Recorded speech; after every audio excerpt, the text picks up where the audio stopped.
ஈஸ்வரி பயங்கர கோவமா இருக்காங்க. எழில் கிட்ட வந்து பேசுறாரு. "இங்க பாருங்க என்ன ஆச்சு உங்களுக்கு?" அப்படின்னு சொல்லிட்டு. "இங்க பாரு எழில், நீ பேசவே பேசாத. நீ என்ன பண்ணி வச்சிருக்க தெரியும்ல. எப்போ உனக்கு ஒரு குழந்தை பொறக்குதோ அப்போ வந்து என்கிட்ட பேசு. கண்டிப்பா இந்த வீட்ல யாராவது ஒருத்தர் வாந்தி எடுக்கணும்." அப்படின்னு சொல்றாங்க. அப்படி சொல்லிட்டே இருக்கும்போது ராதிகா அங்க மேல வாந்தி எடுத்துக்கிட்டே இருக்காங்க. "என்னாச்சு அவளுக்கு?" அப்படின்னு சொல்லிட்டு ஈஸ்வரி கேட்குறாங்க. அங்கேருந்து அப்படியே எழில் உள்ள போறாரு. பயங்கரமா கோவத்தோட இருக்காங்க. "அவன் என்ன பண்ணான்? என்ன பேசினான்? இப்போ எப்படி வந்து நல்லவன் மாதிரி பேசிட்டு இருக்கான்? எனக்கு ரொம்ப கோவம் வருது." அப்படின்னு சொல்லிட்டு ஈஸ்வரி சொல்கிறாங்க. "சரி விடு, பேரன் தானே, இதெல்லாம் பெருசாக எடுத்துக்காத." அப்படின்னு சொல்லிட்டு அவங்க வீட்டுக்கார் சொல்லிகிட்ருக்காரு. வெளியே வந்திருக்காங்க அமிர்தாவோட அம்மா. "இல்லை, நான் போயிட்டு உங்கள் பாட்டிக்கிட்ட பேசி பார்க்குறேன், அமிர்தா கிட்ட பேச சொல்லி." அப்படின்னு சொல்கிறாங்க.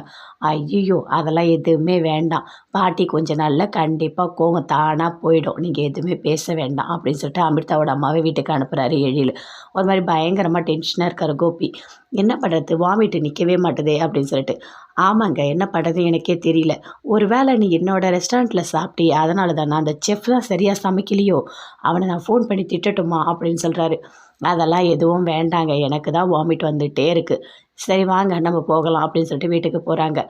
வீட்டுக்கு போயிட்டு, "உனக்கு ஏதாவது வேணும்னா என்னை கேளு பேபி, நான் இங்கே தான் இருக்கேன். உனக்கு தேவையான எல்லாமே நான் நல்லா பண்ணுவேன்." அப்படின்னு கோபி சொல்கிறாரு.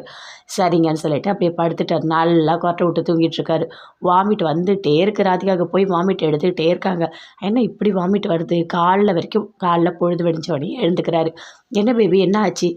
"நைட்டெல்லாம் நான் வாமிட் எடுத்துக்கிட்டே இருந்தேன் கோபி, ஆனால் நீங்கள் எழுந்துக்கவே இல்லை." அப்படின்னு ராதிகா சொல்கிறாங்க. "ஓ அப்படியா? சரி என்னவா இருக்கும்? எனக்கு ஒன்றுமே புரியலையே." அப்படின்னு சொல்லிட்டு யோசிக்கிறாரு. "சரி நம்ம போயிட்டு ஹாஸ்பிட்டல் போயிட்டு செக் பண்ணலாம் வா." அப்படின்னு சொல்லிட்டு அங்கேருந்து கூட்டிகிட்டு வராரு கீழ. "எங்கே கோபி போற?" அப்படின்னு சொல்லிட்டு கேட்குறாங்க. "அதுவா, நான் வந்து ராதிகாவை ஆஃபீஸில் விட்டுட்டு அதுக்கப்புறம் நானும் ஆஃபீஸ் போகிறேன்." அப்படின்னு சொல்லிட்டாரு. "எதுக்கு, ஏன் தனியாக போக வேண்டியதானே?" "இல்லை இல்லை, கொஞ்சம் ராதிகாவுக்கு உடம்பு சரியில்லை, நான் ஹாஸ்பிட்டலில் காமிச்சிட்டு அதுக்கப்புறம் போகிறேன்." அப்படின்னு கோபி சொல்கிறாரு. "எதுக்கு, ஏன் தனியாக போக வேண்டியதானே?" அப்படின்னு ஈஸ்வரி சொல்கிறாங்க. "இல்லைம்மா பரவாயில்லம்மா, சரி வா ராதிகா போகலாம்." அப்படின்னு சொல்லிட்டு கோபி கூட்டிகிட்டு போகிறாரு. அப்படியே பாக்கியாக பார்த்துட்ருக்காங்க. அப்படியே போகிறாங்க. போனவுடனே பயங்கரமாக ஃபீல் பண்ணுறாங்க. இப்போ என்ன பண்ணுறது அப்படின்னு சொல்லிட்டு. அதே மாதிரி டாக்டரை போய் பார்க்குறாங்க. பார்த்தோன்னே டாக்டர் சொல்கிறாங்க, "நீங்கள் வந்து இப்போ கன்சீவாக இருக்கீங்க." அப்படின்னு சொல்லிட்டு.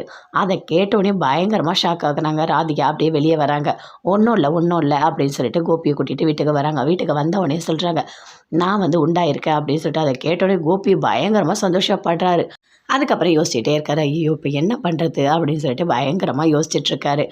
செடியன்னு ஒரு மாதிரி ஃபீல் பண்ணிக்கிட்டே இருக்காரு. "என்ன ஆச்சு செடி அவனுக்கு?" அப்படின்னு சொல்லிட்டு பாக்கியா கேட்குறாங்க. "அதுவாம்மா, அது பெரிய கதை." அப்படின்னு சொல்லிட்டு எழுதி சொல்கிறாரு. "டேய் என்னடா ஆச்சு சொல்லுங்கள்." அப்படின்னு சொல்லிட்டு கேட்குறாங்க. "அதுவாம்மா, செடி ரொம்ப இவனை கஷ்டப்படுத்துகிறாங்க." அப்படின்னு சொல்லிட்டு எழுதி சொல்கிறாரு. "ஆமாம்மா, எப்போ பார்த்தாலும் கொஷின் கேட்டுனே இருக்காம்மா, அதுவும் என்ன கேட்குறா தெரியுமா?